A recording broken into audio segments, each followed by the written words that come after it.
try to smash it here. I'll sneak in that near side underhook, and I'll have to come right up here. And then once I come up to here, I heel toe up, can't get the sword with that left. I push down here. I usually push here. What happened? I usually double unders here. And when I see, can I get to the mount? Probably go to here to spark into the passage. Yeah, but the half guard, I saw Danaher show, like he said, if the guy, if you're getting somebody, he knows to do it, show like kind of fight the hand, and then trying to pinch the leg and trying to get through the butterfly hook. So you could start getting that with the butterfly hook. I don't know either. It's such an impressive competition. Let me see if I can get out of hop of here. Squat something like so with the people just try to push like this and off. I think it's a little pitch to these here. I think we eventually got butterfly in here, but I think still wants to let us.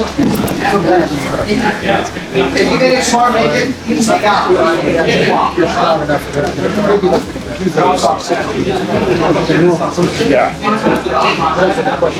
Because you know, I like most so I play that I listen to half-guard players that come to the gym. I'm gonna go far side underhook on them. You know, I just have an answer. I feel like disrupt your base and then get away from it. But once I started saying like your side underhook, they had no answers. They're just like, what the fuck? I don't know how to do this. I don't know. I don't have any good answers when it happens. One more time, just from the front. Sorry. And just do it. Just do the same thing. From butterfly or the first one we were butterfly. Okay. It's kind of the same thing. It is basically the same thing. Except I think the half guard might be a little bit easier to just try to swing him. Yeah. He's just gonna don't let him pass. Same thing. So it's butterfly hook this side, far side.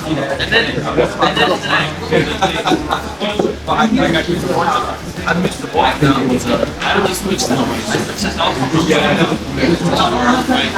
Sometimes I have to wait because he's No, for sure, especially with the belt. That's why I was asking about no gi if you still do it all the same. Yeah. Because they can't touch your belt 10 times.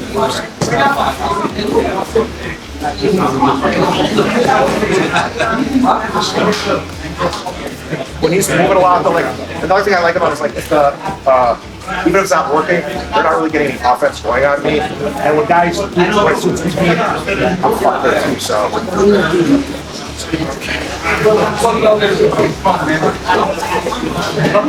Do you see it in his head? It's do his head. Yeah, I appreciate it. Go ahead. Hold on.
But you fighting that the hand pushing it down, How your feet